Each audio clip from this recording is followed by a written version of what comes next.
Halo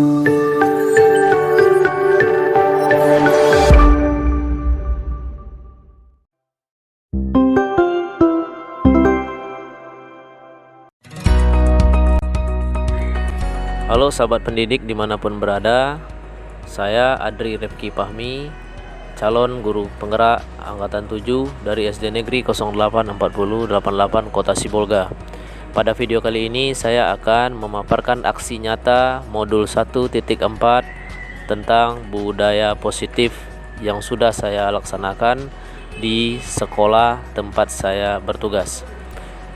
Dalam kesempatan ini saya juga akan memaparkan bahwasanya dalam melaksanakan aksi nyata saya dipandu oleh Bapak Hasan Holik selaku fasilitator dan Ibu Asniar Duha selaku pengajar praktik saya.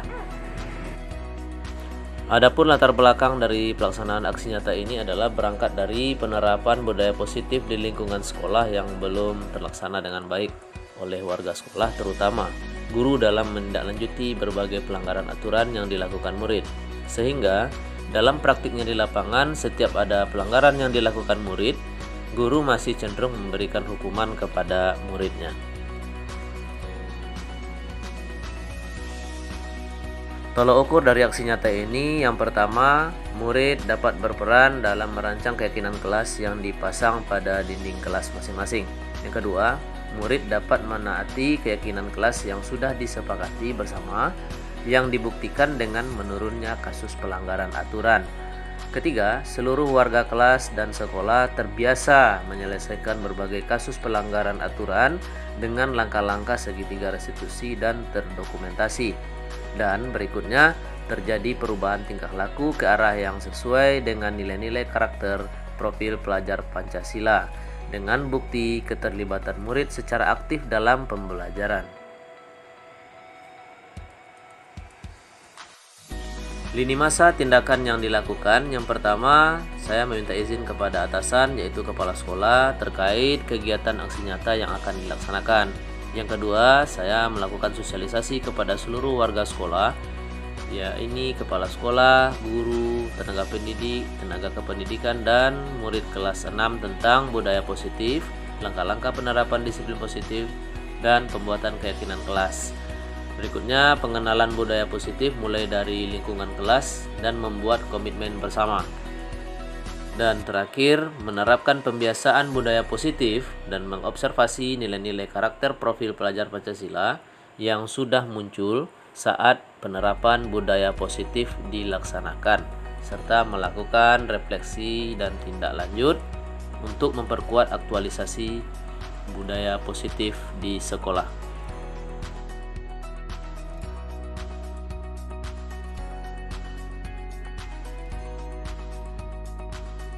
Untuk melaksanakan aksi nyata ini, dukungan yang dibutuhkan yang pertama adalah dukungan yang penuh dari kepala sekolah dalam bentuk persetujuan melaksanakan aksi nyata penerapan budaya positif di sekolah. Yang kedua, dukungan dari seluruh pendidik dan tenaga kependidikan di sekolah dalam bentuk pelaksanaan, pengawasan, dan pemantauan secara kontinu terhadap berbagai kegiatan yang menumbuhkan budaya positif di sekolah. Terakhir, dukungan dari orang tua dalam bentuk pemberian bimbingan kepada murid dalam menumbuhkan budaya positif di rumah. Berikut ini tayangan beberapa aksi nyata yang sudah dilaksanakan di SD Negeri 084088 Kota Sibolga.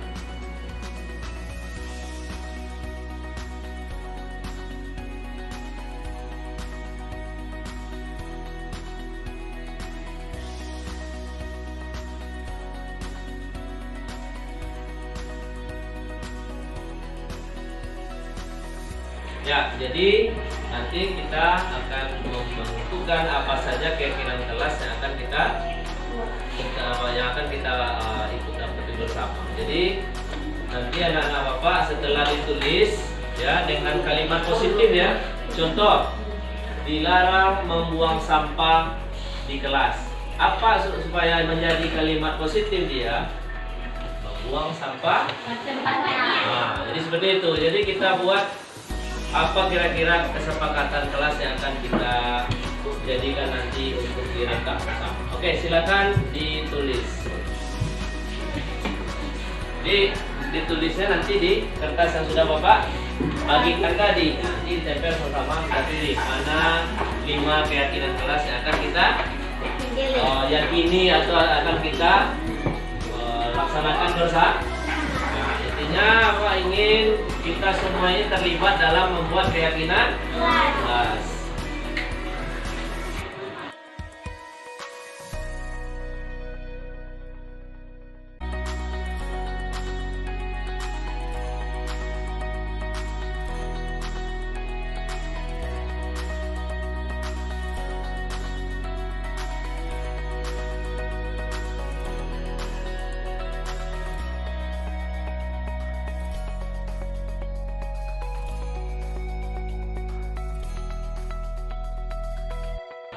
Ya. Oke, anak-anak semua sudah ditulis? Oke, nanti Bapak minta satu-satu ke depan, ditempel di depan ini. Kita akan lihat apa saja yang kita pilih nanti keyakinan kelas yang mana yang akan kita tepati bersama. Silakan dulu mulai dari April.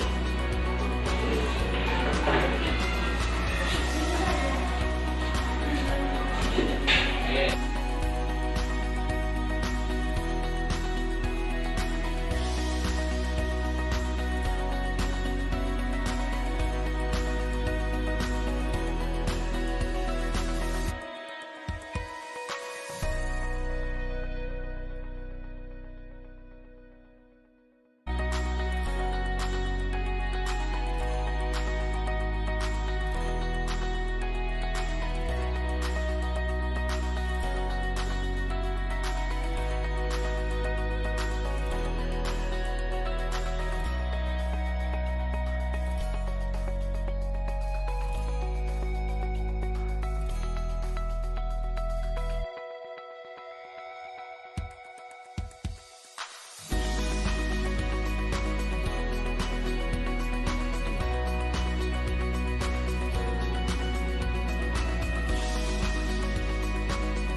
Jadi setelah tadi kita buat keyakinan kelas, sudah Bapak pilih.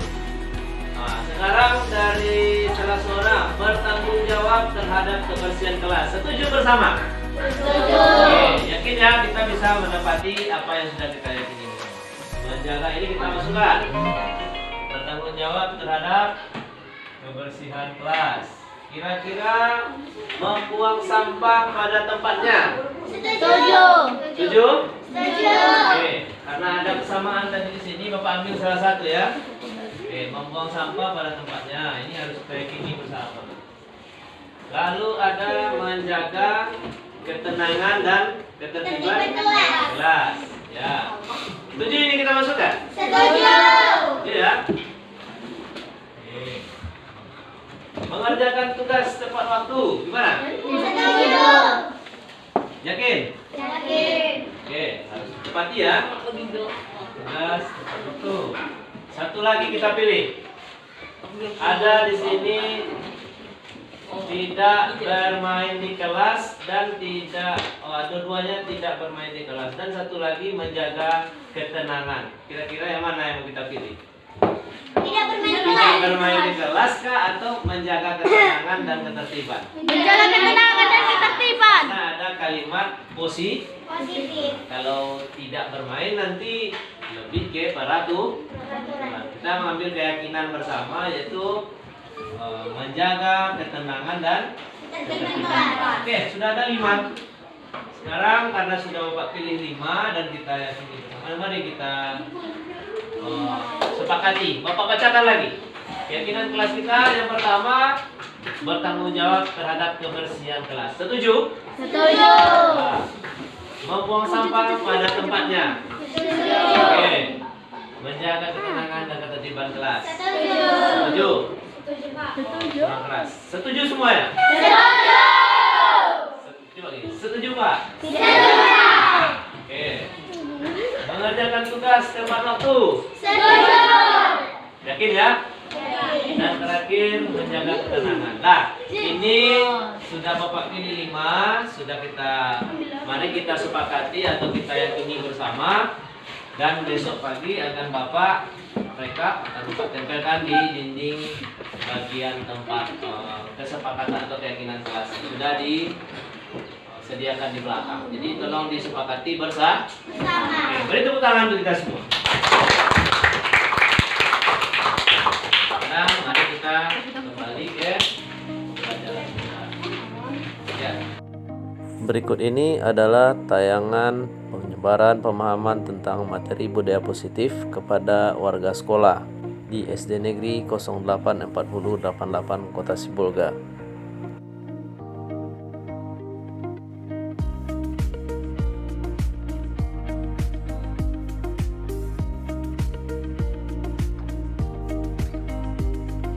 Baik, salam sejahtera dan selamat siang untuk kita semua, Bapak Ibu yang terkasih, yang terhormat Ibu Kepala Sekolah dan rekan-rekan guru serta staf.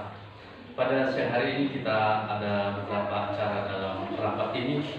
Yang pertama nanti kata pengantar oleh Ibu Kepala Sekolah.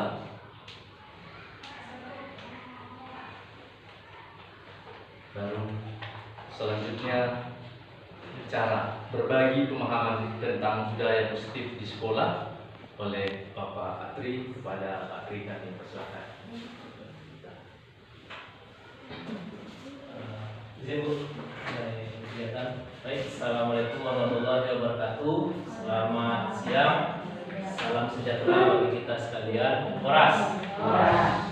Baik, terima kasih atas waktu yang diberikan kepada saya dalam hal pemaparan berbagi pemahaman ya Bu, dan pengalaman penerapan budaya positif di sekolah. Mengapa saya mengundang Bapak Ibu hadir di sini? Karena yang pertama tujuannya yang jelas saya akan membagi pengalaman atau pemahaman saya selama mengikuti program pendidikan guru penggerak yang saat ini posisi saya sekarang sudah berada di 2 bulan pertama, yaitu saya sudah menyelesaikan 1 modul, yaitu modul yang pertama. Jadi ada 4 modul. Ada modul pertama itu sudah kami selesaikan di akhir Desember tahun 2022. Jadi hari ini saya akan coba berbagi pemahaman dan pengalaman ini. Mudah-mudahan nanti ada bermanfaat bagi Bapak Ibu semua. Yang kedua, saya ingin mengucapkan terima kasih juga kepada Ibu Kepala Sekolah yang sudah memberikan saya kesempatan untuk dapat berdiri di hadapan Bapak Ibu. Murni ini tidak ada istilah mengajari atau menggurui. Saya murni di sini hanya ingin berbagi pengalaman karena saya juga manusia biasa, manusia yang memiliki kesalahan dan kesilapan. Jadi sama kita semua, tidak ada yang sempurna. Jadi saya di sini mengajak Bapak Ibu semua untuk berkolaborasi ya, meningkatkan mutu pendidikan di sekolah kita yang dimulai dari pembahasan yang akan saya bahas, yaitu budaya positif di sekolah. Kira-kira nampak tayangan ini di belakang Ibu? Oke. Baik, untuk perkenalan mungkin sudah kenal semua ya Bu ya. Saya akan mulai kegiatan ini dengan memaparkan apa saja yang akan saya coba berbagi dengan Bapak Ibu semuanya. Yang pertama, jadi ada beberapa poin yang akan saya sampaikan atau saya bagi. Yang pertama adalah konsep modul budaya positif. Jadi ada di situ perubahan paradigma belajar. Yang kedua, disiplin positif. Yang ketiga, motivasi perilaku manusia. Yang keempat, kebutuhan dasar manusia. Yang kelima, posisi kontrol restitusi. Yang keenam, keyakinan kelas. Dan terakhir nanti kita akan coba bahas terkait segitiga restitusi. Mungkin ada beberapa kata-kata atau beberapa hubungan kata ya yang masih baru menurut Bapak Ibu atau sudah pernah didengar. Seperti contohnya disiplin ini sudah sering kita dengar dan kita laksanakan. Baik, yang pertama saya akan membahas tentang pembelajaran paradigma baru atau pembelajaran dengan paradigma baru, yang mana sesuai dengan materi atau pembahasan yang sudah saya bahas di guru penggerak. Tadi sudah disampaikan oleh Ibu Kepala Sekolah bagaimana gambaran dari kurikulum merdeka yang akan dilaksanakan di tahun-tahun berikutnya. Dan saat ini kita sudah masuk di kelas 1 dan kelas 4. Jadi ini mudah-mudahan nanti bisa juga membantu kita sedikit untuk memahami secara sederhana dulu bagaimana sih program pembelajaran dengan paradigma baru. Jadi kalau bisa saya bisa membacakan di depan kalau yang kurang nampak. Itu pembelajaran paradigma baru ini dirancang berdasarkan prinsip pembelajaran yang terdiferensiasi. Ini mungkin kata baru juga. Sehingga setiap siswa belajar sesuai dengan kebutuhan dari tahap perkembangannya dan menunjukkan profil pelajar Pancasila. Sebelumnya mungkin Ibu Sion dan Ibu Dani ya sudah mengikuti di kelas kurikulum Merdeka. Apa saja Bu profil pelajar Pancasila? Yang pertama, beriman dan bertakwa kepada Tuhan Yang Maha Esa. Lalu apa Bu Dani? Profil pelajar Pancasila. Kita coba sharing dulu. Profil pelajar Pancasila ada berapa poinnya Bu Sion? Nah ini dia. Oke. Jadi beriman dan bertakwa kepada Tuhan Yang Maha Esa serta berakhlak mulia, lalu berkebinekaan global, bergotong royong, kreatif, bernalar kritis dan mandiri. Nah, itu yang akan kita kejar dari apa yang sudah kita pahami nantinya di tahap berikutnya di kurikulum Merdeka. Baik, saya kembali lagi ke pemaparan tadi. Ya. Sekarang ada kata paradigma baru. Apa yang perlu diperhatikan dalam menerapkan prinsip pembelajaran paradigma baru? Yang pertama kita harus mempertimbangkan kebutuhan capaian belajar peserta didik. Yang kedua, membangun kapasitas belajar peserta didik menjadi pembelajar sembahyang hayat. Berikutnya, mendukung perkembangan kognitif dan karakter peserta didik. Mungkin lebih pun tidak usah saya jelaskan satu persatu. Mengarah pada masa depan yang berkelanjutan. Jadi Bu, di kurikulum paradigma baru atau pembelajaran dengan paradigma baru ini kita kembali lagi diingatkan untuk mengingat kembali bagaimana sebenarnya posisi kita sebagai seorang guru. Jadi kita itu sudah saatnya untuk mengubah cara-cara mengajar kita, pola pembelajaran kita dari yang sebelumnya lebih umum ya, konvensional, sekarang lebih ke memperhatikan kebutuhan peserta didik. Artinya apa? Di kurikulum Merdeka memang betul-betul merdeka anak-anak ini. Kita tidak boleh lagi menyamaratakan anak-anak ini ya, karena setiap anak-anak itu memiliki kodratnya masing-masing. Contoh, kalau seandainya di dalam filosofi Ki Hajar Dewantara, tugas kita sebagai pendidik itu adalah hanya sebagai penuntun. Kita diibaratkan guru ini dalam filosofi Ki Hajar Dewantara itu adalah seorang petani, dan anak didik kita ini adalah bibit yang akan kita tanam seperti bibit jagung. Artinya apa? Kita hanya bisa menuntun, tapi kita tidak bisa mengubah jagung ini berubah menjadi padi. Nah, apa saja yang harus kita lakukan ya kalau kita sebagai seorang petani? Tentu kita hanya bisa bagaimana supaya bibit jagung ini bisa tumbuh dengan baik. Tidak bisa kita mengubah bibit jagung ini tumbuh menjadi nanti padi. Apa saja caranya? Kita pupuk, kita siram, dan berbagai hal yang bisa untuk menyuburkan jagung ini. Jadi kita tidak bisa mengubah kodrat seorang anak. Dia harus seperti ini, dia harus seperti ini. Jadi kita sekarang diminta di paradigma baru ini memperhatikan kebutuhan belajar peserta didik kita itu. Jadi lebih ke memperhatikan kebutuhan belajarnya, tidak lagi mempertimbangkan capaian penilaian dengan membandingkan dengan anak yang lain. Jadi kita, kalau saya bisa bilang di sini, kebutuhan anak-anak kita itu kan berbeda-beda. Ada yang sudah level 1 gitu ya, level 2. Jadi kalau ada nanti di kurikulum Merdeka, ada nanti level-levelnya, kita bisa mengelompokkannya di situ. Jadi kita harus betul-betul memperhatikan kebutuhan belajar siswa. Saya lanjut. Yang kedua materinya adalah disiplin positif. Ibu Sion mungkin sudah tahu ya apa itu arti disiplin itu, dan sudah sering kita dengar. Apa kira Bu Sion? Atau Bapak dimulai bisa menjelaskan apa itu disiplin? Melaksanakan sesuai dengan jadwal yang sudah disepakati bersama. Oke, jadi disiplin lebih ke menaati suatu peraturan ya Bu ya. Yang kita tahu di sini lebih ke aturan. Nah, sekarang saya ingin membagi di sini bahwasanya ada kata positif. Jadi kalau disiplin, taat atau patuh pada nilai-nilai yang dipercaya. Namun kalau ada kata positifnya ini yang menarik, yaitu dia memiliki tanggung jawab.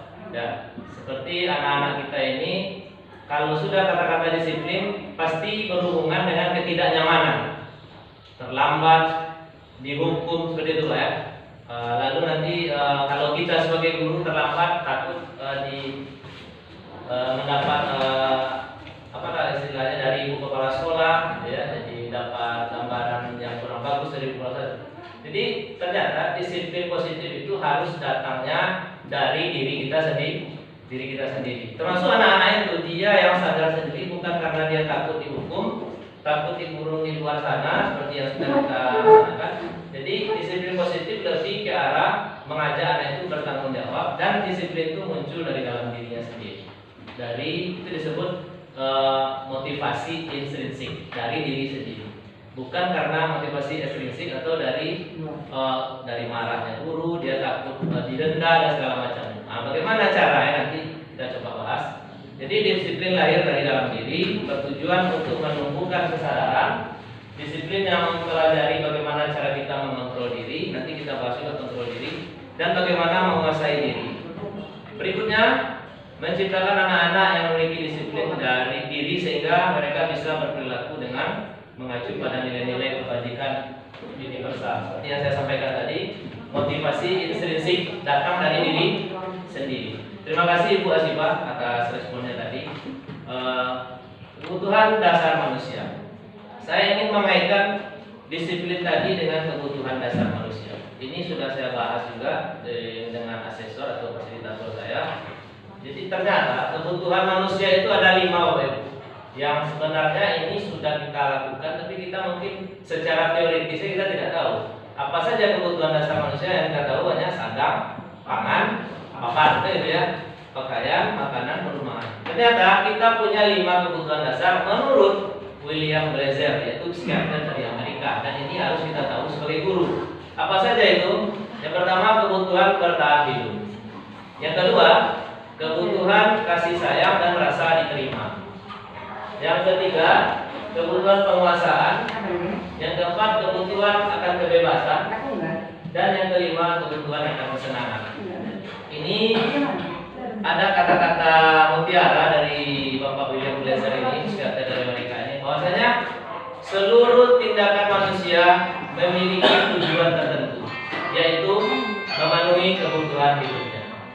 Bagaimana kira-kira kalau satu saja tidak terpenuhi? Nah, ini ada hubungannya dengan disiplin. Kita coba satu. Kita umpamakan seorang murid, jika kebutuhan dasarnya sudah terpenuhi, maka mereka akan seimbang dan bahagia. Setuju ya? Kalau sudah terpenuhi kebutuhan dasar yang 5 tadi, mereka akan seimbang dan bahagia. Sebaliknya, jika tidak terpenuhi, maka akan terjadi emosi negatif. Sudah tadi, bosan, mengantuk dalam belajar, ada lagi sedih, perasaan kecewa dan segala macam. Bahkan akan melakukan hal-hal yang bertentangan dengan norma-norma atau aturan yang berlaku, seperti berbagai pelanggaran-pelanggaran yang berujung ke tindak kejahatan bahkan saja. Jadi siswa kita juga harus kita perhatikan memiliki 5 kebutuhan dasar, termasuk itu. Yang pertama, dengan kata lain, perilaku buruk seorang murid merupakan suatu respon dari kebutuhan yang tidak terpenuhi. Namun mereka tidak tahu cara menyampaikannya. Itu kalau murid, kalau kita tahu cara menyampaikannya, kalau datang pada murid, salah satu dari yang 5 tadi tidak terpenuhi, mereka akan terjadi emosi negatif tadi. Kita bahas satu-satu. Kebutuhan dasar yang pertama adalah kebutuhan bertahan hidup. Ini berhubungan dengan kesehatan, rumah, makanan, minuman, dan rasa aman bahkan bagi diri seseorang.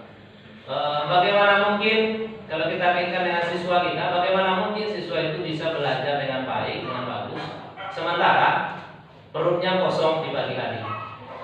Bagaimana mungkin anak itu bisa belajar dengan baik dan datang tepat waktu, sementara di rumah sana anaknya semalam tidak tidur karena ada orang berorgen di samping rumahnya, ada orang tua yang berkelahi atau segala macam, bercekcok itu mengganggu dia tidur.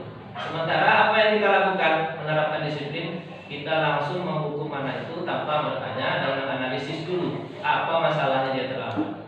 Nah, jadi ternyata melanggar sesuatu anak-anak ini ternyata ada kebutuhan dasar yang tidak terpenuhi. Bisa jadi anak kita tidak terpenuhi di bagian ini, kesehatannya, rumahnya, atau rumah makan dari pagi, makanya dia ngantuk di kelas. Jadi kalau kita kaitkan dengan kita sendiri juga seperti itu yang punya anak di rumah. Kita kalau tidak makan pasti maunya bawaannya emosi ya kan. Tidak fokus belajar atau fokus bekerja. Jadi kebutuhan ini sangat penting sekali. Ini termasuk kebutuhan fisiologis. Berikutnya kebutuhan dasar manusia yang kedua adalah kebutuhan akan rasa kasih sayang dan diterima. Bagaimana mungkin kita di sekolah ini bisa tenang, bisa nyaman, sementara kita di kelompok kita sendiri tidak merasa nyaman. Artinya apa? Kebutuhan ini meliputi keinginan untuk terhubung dengan orang lain. Jadi saya kalau seandainya tidak cakap atau tidak berbicara dengan Dani gara-gara sesuatu hal, akan mempengaruhi juga kinerja saya di sekolah. Ibu Asifa kalau seandainya tidak cakap dengan si Andi, sedikit banyaknya akan mempengaruhi pada kinerjanya juga. Begitu juga anak-anak kita. Bagaimana mungkin dia bisa belajar dengan tenang sementara si gurunya sendiri merasa tidak membutuhkan dia atau tidak mengacuhkan dia. Jadi kita butuh di sini seorang manusia itu kasih sayang dan rasa diterima. Dan kita kaitkan dengan murid, ya itu tadi sebagai guru kita harus dapat menerima murid apa adanya dengan kodratnya sendiri. Tidak bisa dia membaca yang ini bisa membaca, yang membaca ini yang kita berikan pelayanan lebih, yang ini kita abaikan, itu yang tidak boleh. Jadi kita harus memfasilitasi juga peserta didik. Makanya ada di kurikulum Merdeka soalnya berbeda, level soalnya berbeda di ujian ini. Di beberapa SD di Sibolga bagian selatan saya tanya ya sudah ada yang membuat seperti itu. Soal ujiannya itu dibedakan untuk anak yang levelnya lebih bawah. Artinya apa? Dia tidak bisa dibandingkan dengan anak yang lebih rendah. Ini sudah belajar baca sebenarnya ini masih membaca jauh.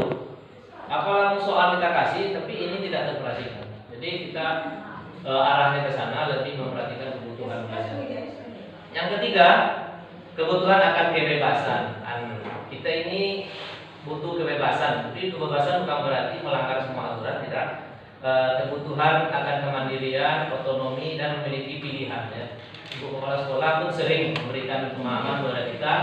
Bagaimana Bu seandainya kalau kita buat seperti ini, itu kan memberikan suatu pilihan. Nah, itu yang diminta di dalam kelas kita. Anak-anak juga seperti itu, berikan mereka kebebasan yang bertanggung jawab. Jangan kebebasan saja, tapi kebebasan yang bertanggung jawab. Kita berikan dia pilihan, kamu maunya seperti apa, kamu maunya belajar seperti apa. Nah, jadi dengan begitu kebutuhannya akan terpenuhi. Yang keempat, kebutuhan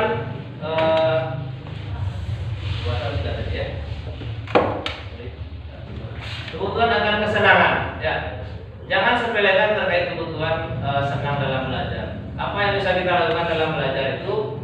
Mungkin di awal kita bisa memotivasi siswa dengan memberikan teka-teki yang lucu atau memberikan ice breaking di awal, karena kebutuhan akan kesenangan itu sangat mempengaruhi lagi kepada bagaimana dia belajar di kelas. Seperti itu ya. Mungkin ibu-ibu semua sudah pernah melaksanakan hal seperti ini, membuat siswa itu senang dalam belajar. Kita saja suatu sekolah kalau lihat gurunya tidak bisa membuat suatu kenyamanan pada siswa, bagaimana mau masuk pelajaran gitu. Jadi kita sebagai manusia butuh kesenangan. Dan terakhir adalah kebutuhan akan penguasaan. Kebutuhan ini berhubungan dengan kekuatan untuk mencapai sesuatu, menjadi kompeten, menjadi terampil, diakui, bahkan memiliki rasa harga diri yang tinggi. Jadi penguasaan ini bisa kita lihat dari bagaimana anak itu bisa kita libatkan dalam memimpin kelas, seperti memimpin berdoa bergantian. Jadi mereka juga masing-masing itu ingin jadi penguasa, dan kita berikan kepada mereka hal seperti itu. Baik, kita lanjut. Oke, kembali tadi Bu, sebagai guru kita haruslah memahami apa saja kebutuhan dasar kita dan apa saja kebutuhan dasar yang perlu dipenuhi oleh si guru itu sendiri. Bu Asiba, kira-kira dari 5 kebutuhan dasar tadi, kebutuhan apa yang belum terpenuhi menurut Ibu rasa? Ke siapa? Penulis. Ya, Ibu sendiri dulu, pribadi Ibu. Kira-kira di hari ini apa kebutuhan dasar yang belum rasanya Ibu dapatkan? Makan minum sudah Bu ya? Ya. Sudah. Kesenangan? Sudah. Kasih sayang? Kasih sayang. Nah, kasih sayang ini penting loh kan. Kasih sayang dari suami, Ya. dari anak, dan dari Berarti keluarga. ada belum Pak? Ya, jadi butuh ya. Ternyata kita punya 5 itu harus terpenuhi kelima-lima. Ya, Ada benar. belum di belakang, ketawa. Pak Tobing mungkin sudah terpenuhi dari pagi tadi. Karena Pak sudah makan. Dari penuh bersih Pak. Ya. Berikutnya motivasi perilaku manusia. Saya ingin cepat saja, tidak hanya lebar. Mari kita tanya ke diri kita bagaimana kita berperilaku, mengapa kita melakukan segala sesuatu, apakah kita melakukan sesuatu karena adanya dorongan dari lingkungan atau karena ada dorongan yang lain. Terkadang kita melakukan sesuatu karena kita menghindari rasa sakit atau tidak nyamanan. Terkadang kita juga melakukan sesuatu untuk mendapatkan apa yang kita mau. Ibu cepat dulu di kepala tangannya, tahan diri. Ya, jadi yang berdekatan. Seandainya ini hal berharga dalam tangan ibu ini, ibu kepala. Kalau sesuatu yang berharga kira-kira dipaksa oleh kawan kita untuk buka, mau tidak kita? Tidak akan mau. Pasti sekuat tenaga kita akan mempertahankannya. Kecuali orang yang tipenya pasrah ya, tidak mungkin ya. Pasti. Misalnya cincin kita di sini, mau dipaksa oleh seseorang mengambil, kok sini katanya, tidak akan mau kita kasih. Begitu juga dengan motivasi. Kita punya motivasi untuk mempertahankan sesuatu, ya mati-matian kita akan mempertahankan.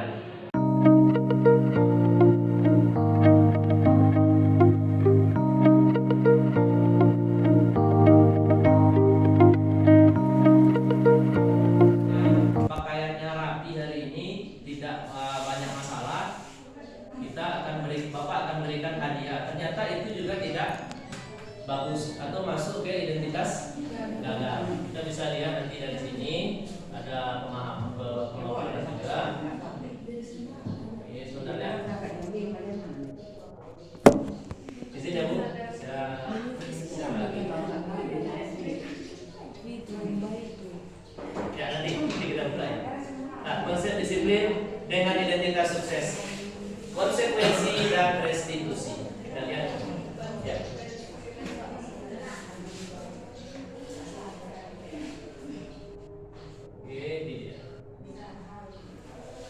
Konsep disiplin dan restitusi ini hukuman, konsekuensi dan restitusi.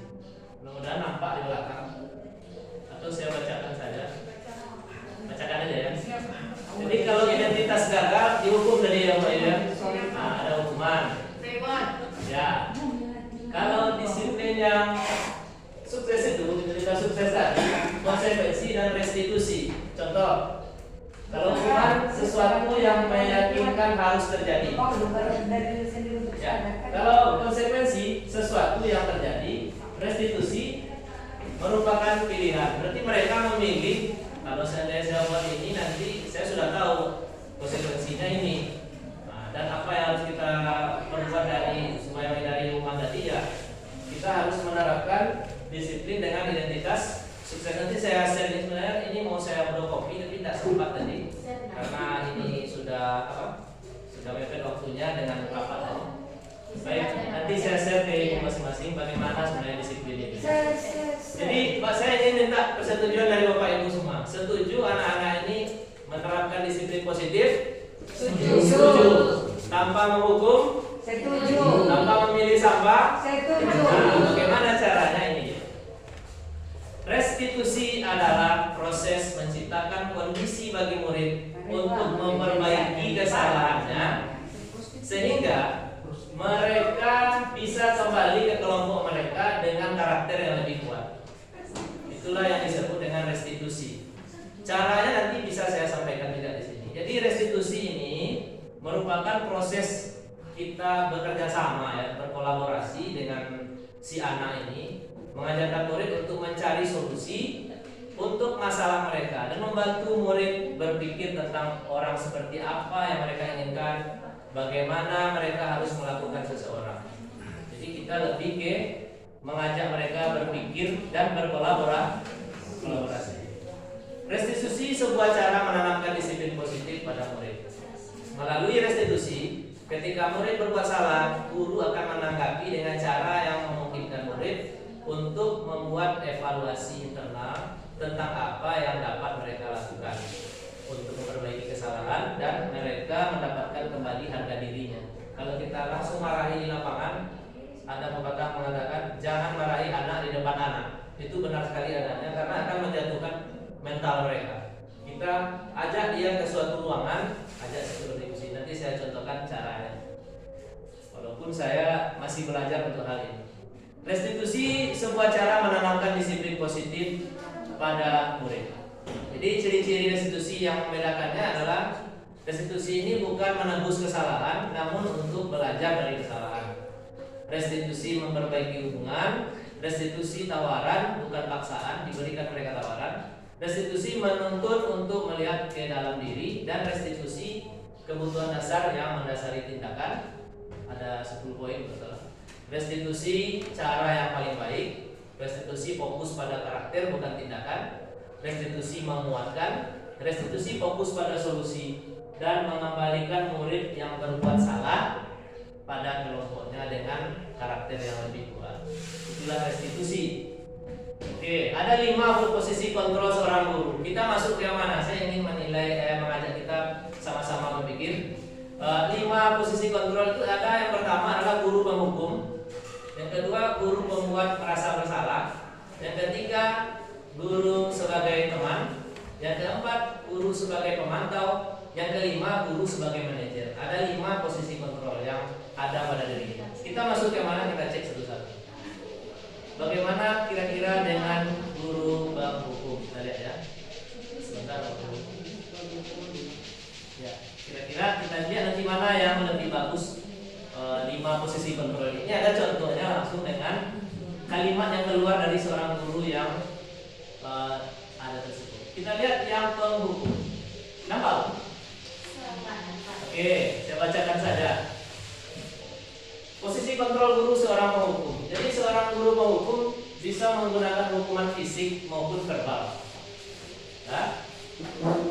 Orang yang menjalankan posisi penghukum senantiasa menyatakan bahwa sekolah memerlukan sistem dan alat yang dapat lebih menekan murid lebih dalam bagi guru-guru yang menerapkan posisi penghukum ini. Apa kalimat yang keluar?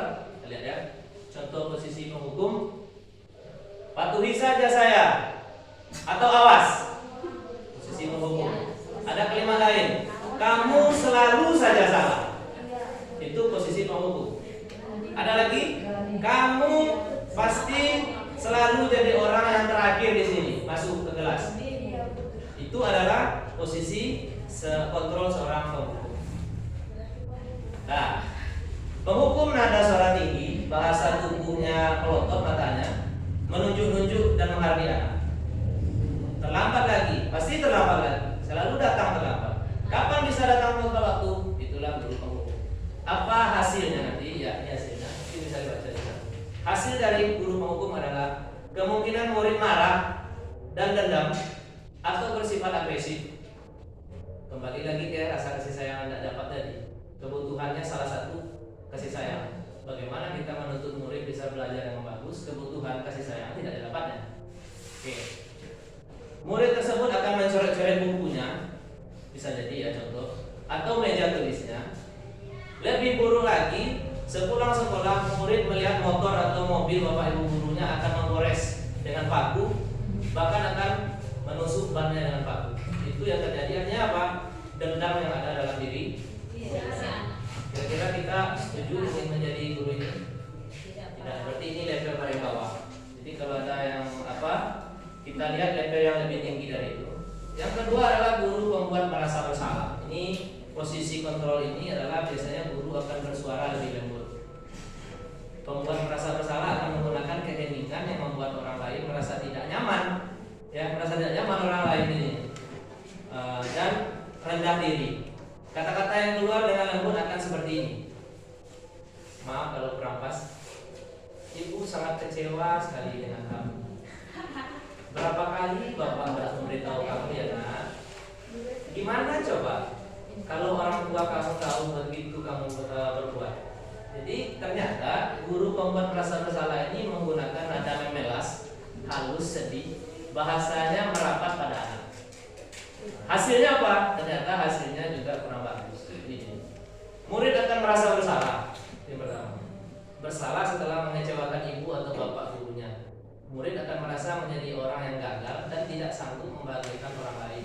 Kadang bersikap seperti lebih berbahaya dan sikap menghukum karena emosi akan tertanam rapat di dalam murid dan menanamkan perasaannya yang sangat sedih. Jadi ternyata guru membuat merasa bersalah menggunakan kalimat atau bahasa yang halus itu juga tidak pas. Itu pelajaran untuk kita. Berikutnya guru yang apa tadi Pak? 5 bersih kontrol tadi Pak. Izin Pak Bene? Teman ya? Nah, berarti Pak Bene yang mengikuti tadi. Terima kasih kepada Pak Bene. Kebetulan Pak. Guru sebagai teman ini dia. Guru pada posisi ini tidak akan menyakiti murid. Namun akan tetap berupaya mengontrol murid melalui persuasi. Posisi teman pada guru bisa negatif ataupun positif. Nah, ini ada cerita dari kawan kami sharing di dalam sebuah ruang virtual. Bagaimana kira-kira dengan posisi teman ini? Ternyata tidak bagus bagi anaknya. Ada di sini di SMA, dia mengajar di SMA 3, SMA 2 ya sekarang.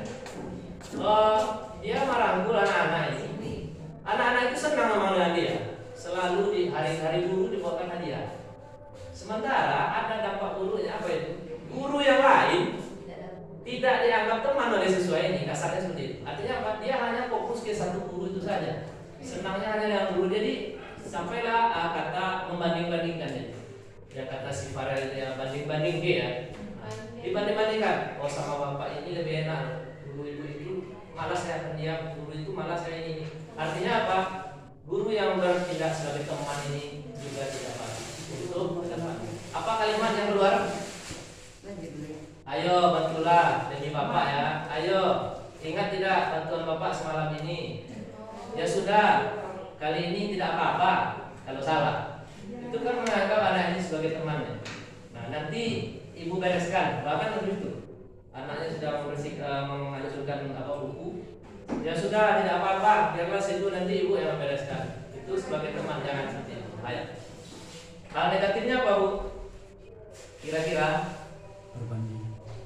Nah, murid akan merasa senang dan akrab dengan guru. Ini termasuk dampak positif. Hanya saja di sisi negatif, murid menjadi tergantung pada guru itu saja. Bila ada masalah, dia merasa bisa mengandalkan hanya Bapak Bende saja. Dia tidak bisa mengandalkan guru yang ini. Karena dia yang percaya ke Pak Bende.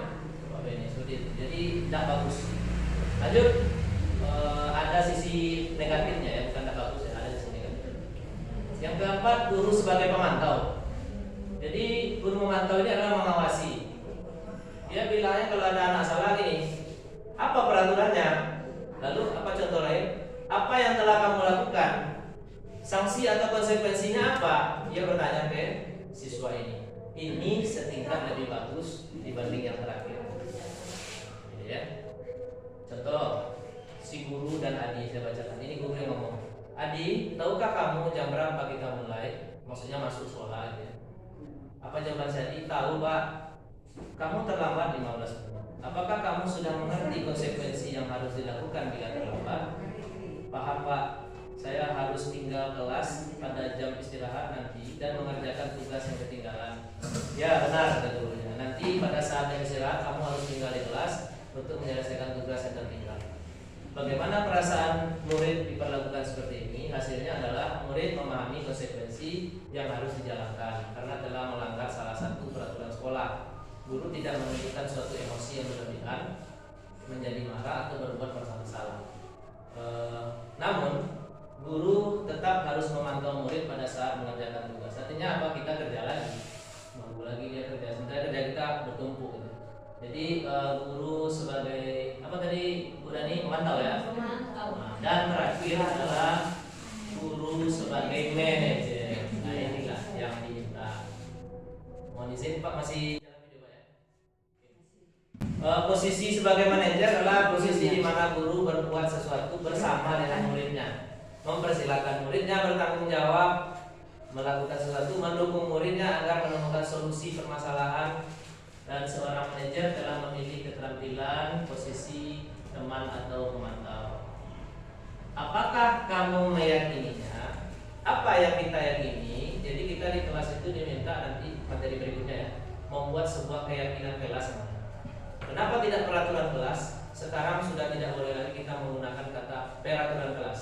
Kita diminta untuk membuat keyakinan kelas. Apa itu keyakinan kelas? Contoh, dilarang membuang sampah sembarangan. Itu kan peraturan ya. Ada kata-kata negatif di situ. Bagaimana mengubahnya menjadi kata-kata positif? Membuang sampah pada tempat. Nah, itu yang diminta. Jadi itu nanti dibuat, tidak perlu banyak-banyak kalau kata pemahaman di pelajaran saya. Tidak perlu banyak-banyak, karena cukup 5 poin saja tapi bermakna, ada nilai di situ. 5 poin ditempel di dalam kelas. Mungkin ini sebuah tugas untuk Bapak Ibu guru, untuk kita bersama lah gitu ya. Bahwasanya kita harus membuat keyakinan kelas ini.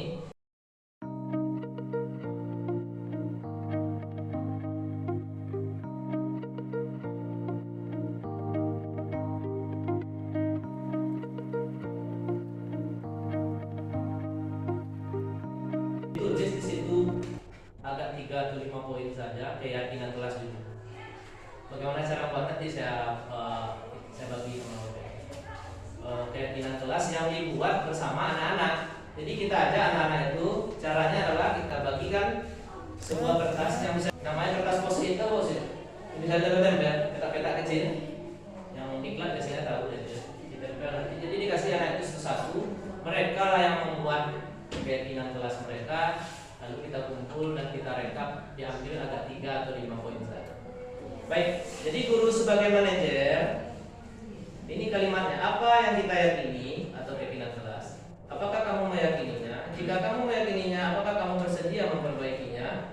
Jika kamu memperbaikinya, hal ini menunjukkan apa tentang dirimu? Apa rencana kamu untuk memperbaiki? Contoh, dia terlambat.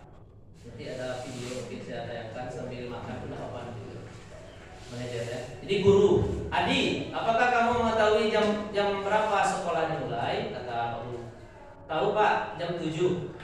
Ya, jika kamu terlambat, kira-kira bagaimana kamu akan memperbaiki masalah ini? Jadi ditanyakan kan, kira-kira bagaimana kamu akan memperbaiki masalah ini?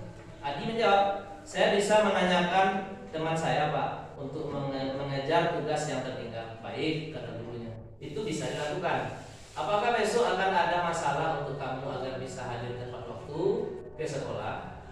Tidak Pak, saya bisa hadir tepat waktu. Baik, saya hargai usahamu untuk memperbaiki diri. Bagaimana perasaan murid diperlakukan seperti ini? Mereka guru tidak perlu marah-marah ya kan, fokus pada murid saja, bukan untuk membagikan guru atau orang tua. Murid sudah mengetahui mereka memiliki masalah dan memperbaikinya. Itu terkait dengan 5 posisi kontrol. Jadi yang mana yang bagus Bapak Ibu? Sebagai manajer, bukan yang nomor 1 ya. Nomor 1 ini perlahan kita perbaiki. Dan saya jujur, kalau saya lihat di sini, saya lebih ke sini awalnya. Mungkin Bapak Ibu bisa menilai saya bagaimana anak. Saya lebih ke fokus di nomor 3 awalnya. Menurut saya ngajak berteman, mendekati anak itu ternyata bagus. Ternyata bukan itu yang terbaik. Kita ambil posisi sebagai manajer karena ada dampak negatifnya dari hal tersebut. Dan keyakinan kelas tadi sudah saya jelaskan. Dan terakhir segitiga restitusi ini ya. Ini yang terakhir, ini kita nonton video saja. Tidak Pak, hanya 5 menit. Sambil makan bisa Pak.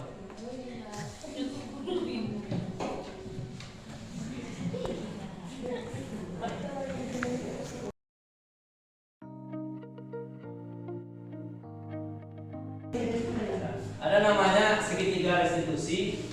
Yang pertama menstabilkan identitas, yang kedua validasi tindakan yang salah, dan yang ketiga menanyakan keyakinan kelas yang kita buat. Ini dalam kasus anak bermasalah. Ini kalimat-kalimat yang bisa kita keluarkan. Yang pertama adalah menstabilkan identitas.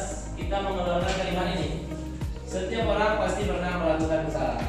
Kamu bukan satu-satunya yang pernah melakukan ini. Berikutnya validasi tindakan yang salah dan menanyakan keyakinan kelas. Adakah cara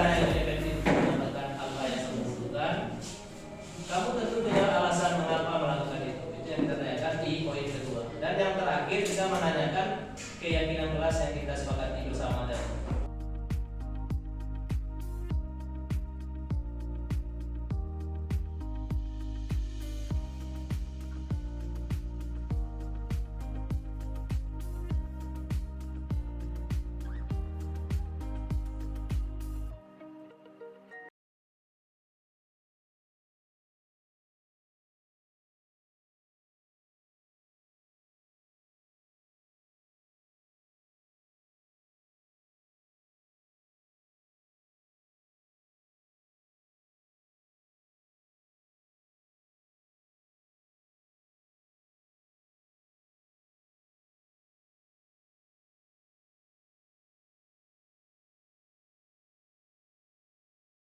Pak, izin. Ya, tunggu. Ada apa, Elis? Tadi hasil karya saya tersenggol oleh sebuah jadi patah, Pak. Jadi patah? Iya, Pak. Apa itu? Patung. Karena lihat di sini. Oh, patung ini ya? Apa benar itu benaran? Iya, Pak. Tersenggol? Kenapa sampai tersenggol tadi? Karena saya di sini. Ya, ada main-main tadi ya? Oke. Jadi Elis, tidak usah sedih dulu ya. Nah, nanti kita ke kantor. Elis juga benaran. Nah, nanti kita selesaikan masalah ini. Baik, yang lain tetap kerjakan tugas ya. Jadi keduanya Elizabeth sama benaran. Tadi Bapak mendengar laporan bahwasanya Elizabeth memberi informasi patungnya patah ya. Patung yang kita lihat patah oleh benaran. Nah, coba cerita dulu Elizabeth. Singkat saja. Tadi si benaran pesawat kertas. Ya. Jadi dia tanpa sengaja menyenggol patung kanan dia. Patah langsung. Ya. Dia patah. Apa benar itu benaran? Iya. Iya. Jadi benaran sudah tahu ya kenapa Bapak panggil ke sini, sudah tahu lah ya. Saya naik pesawat. Lalu tanpa sengaja saya menyenggol patung sini. Benaran tahu itu perbuatan yang salah ya. Ketika jatuh tadi benaran angkat ke atas lagi. Jadi patung patah ini itu sudah berbuat salah ya, benar. Nah, Bapak mau menyampaikan gitu saja kebenaran. Bapak paham gimana perasaan Elizabeth, sedih ya, patungnya patah.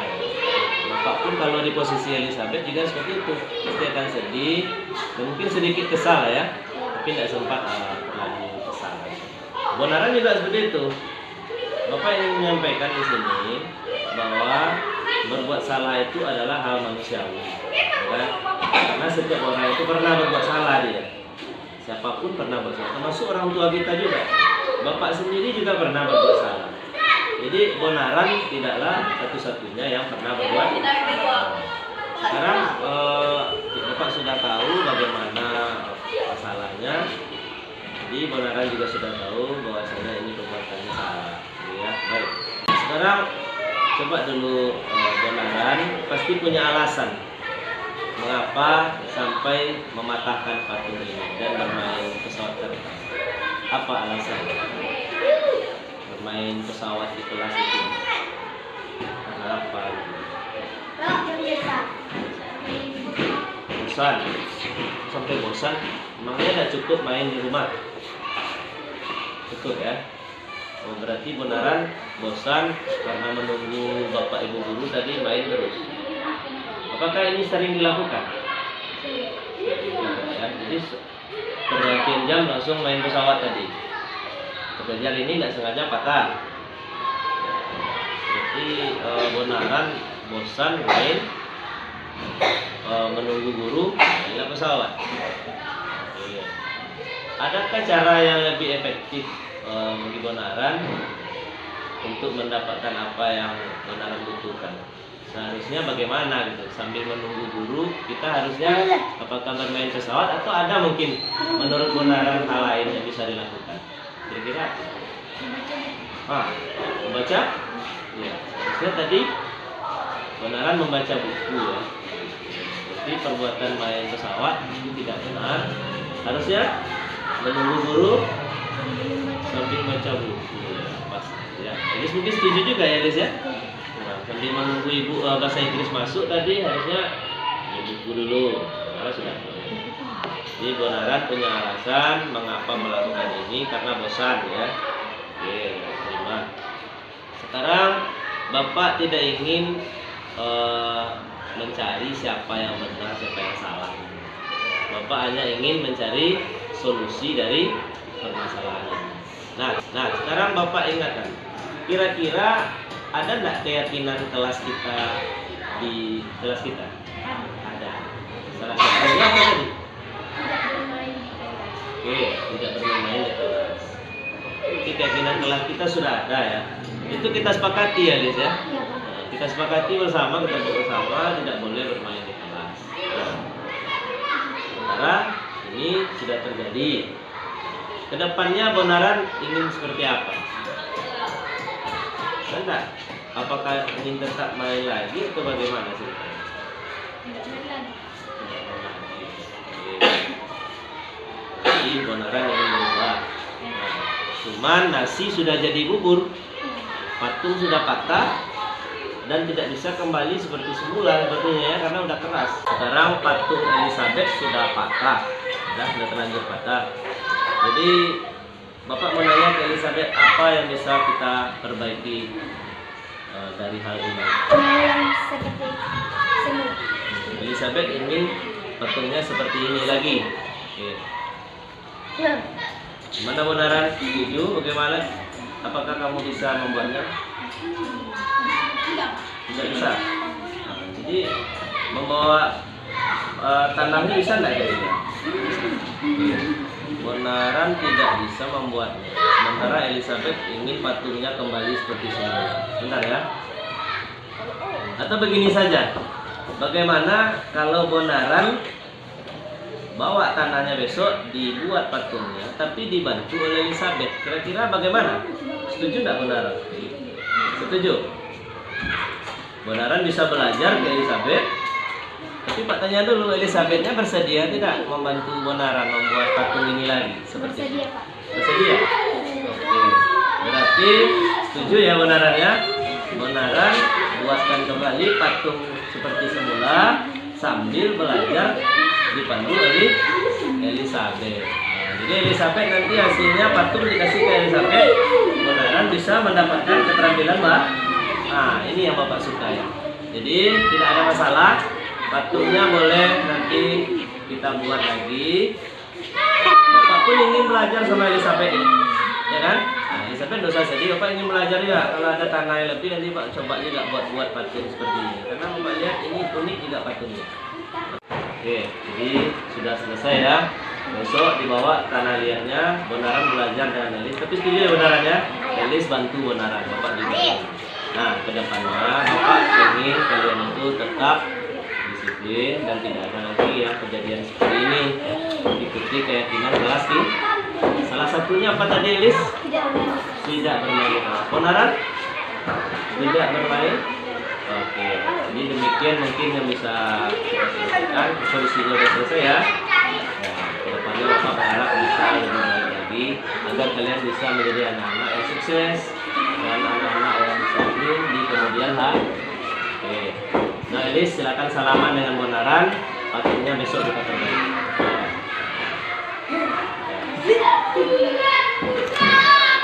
Silakan balik ke kelas ya. Oke, terima kasih. Ya.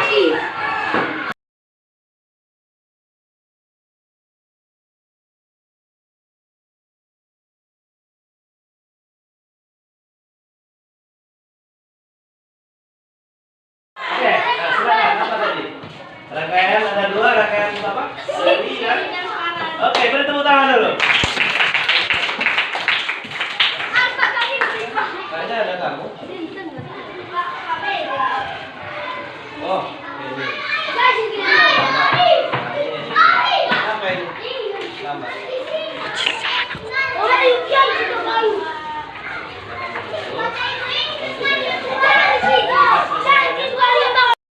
Ini sehat ya? Ini mungkin sudah tahu ya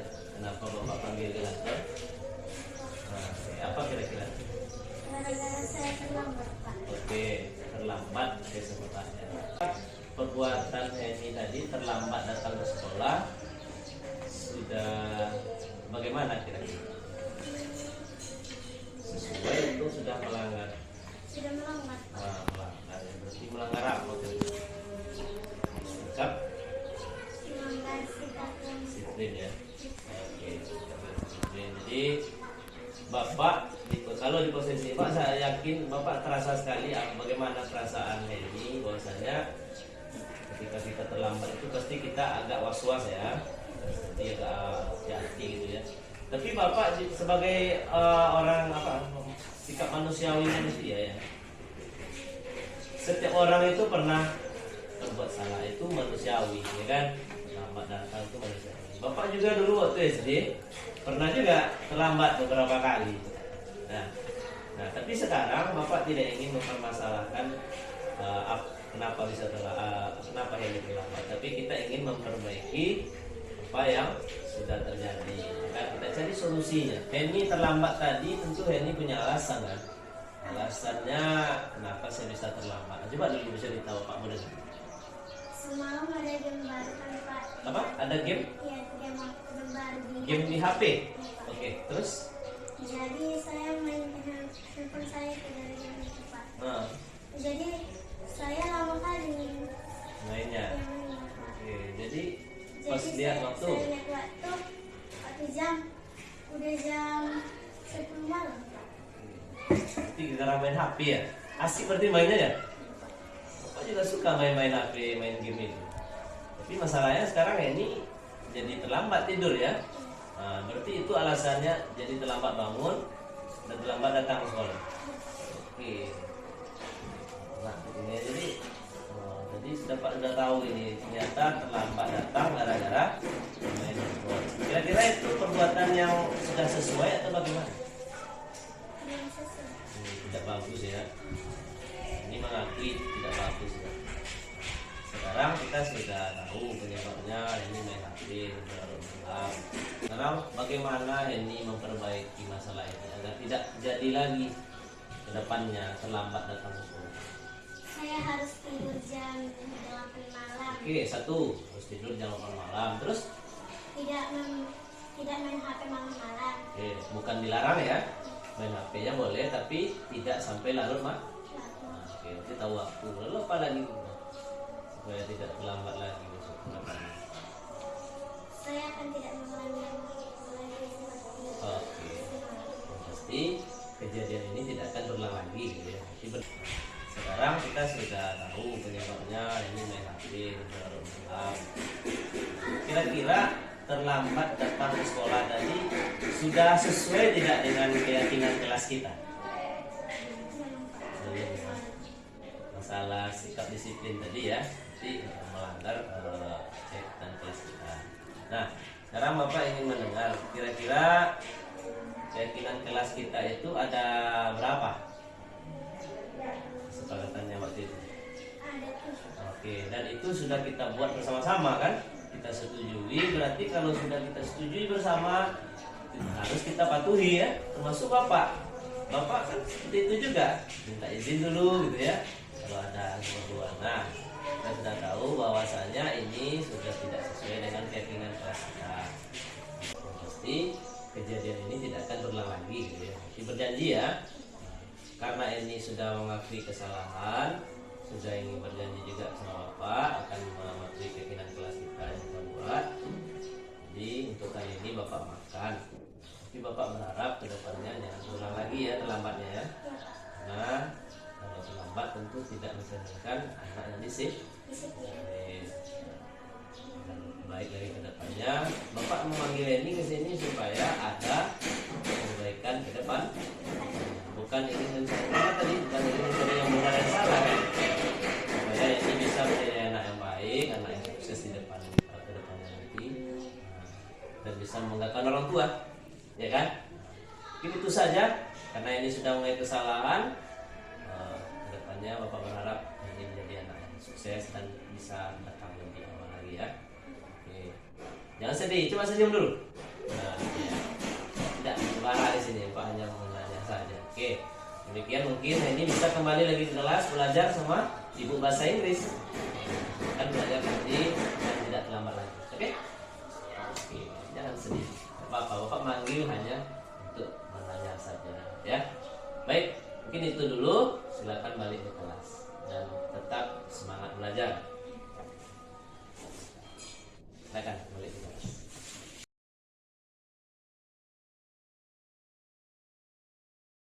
Nama saya Elizabeth. Saya dari kelas 6A. Saya belajar dengan Pak Agri. Saya hari ini sangat sedih karena patung buatan saya patah dibuat oleh si Bonaran. Agri mengajak kami menyelesaikan masalah ini. Kami diajak berwawancara dan melakukan langkah-langkah restitusi. Akhirnya saya senang karena Bonaran mau bertanggung jawab. Dan langkah-langkah dari Pak Adri sangat membantu saya dalam melaksanakan restitusi. Ke depan saya ingin lebih baik lagi. Saya akan membantu Bonaran membuat patung yang baru. Terima kasih Pak Adri atas bantuannya. Saya Bonaran, saya siswa kelas 6A. Saya melakukan kesalahan dengan bermain pesawat kertas di kelas, sehingga saya menyenggol patung Elizabeth dan patah. Saya menyesal telah melakukan ini. Saya tidak dimarahi Pak Adri, tapi saya diajak wawancara. Saya dapat masukan dan saran. Saya merasa sangat bersalah. Saya berjanji tidak akan mengulanginya lagi. Dan saya akan mematuhi kesepakatan kelas. Langkah-langkah restitusi sangat membantu saya memperbaiki kesalahan. Saya berjanji tidak akan mengulanginya lagi. Terima kasih Pak Adri. Saya ingin menjadi anak yang berdisiplin.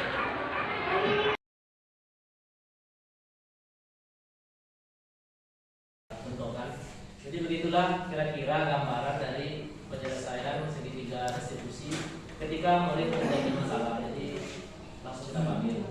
Mengapa saya tampilkan ini dengan PD? PD kan ibu Pak menampilkan ini emang benar. Ya?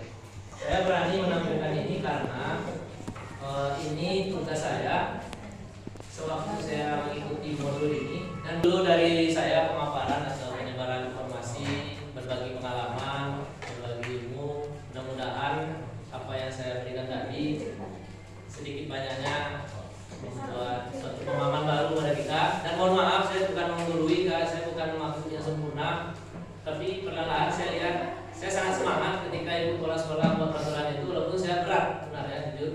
Tapi inilah momentum saya, materi yang saya pelajari saya dan berhubung karena itu juga yang sekarang karangannya. Terima kasih atas waktu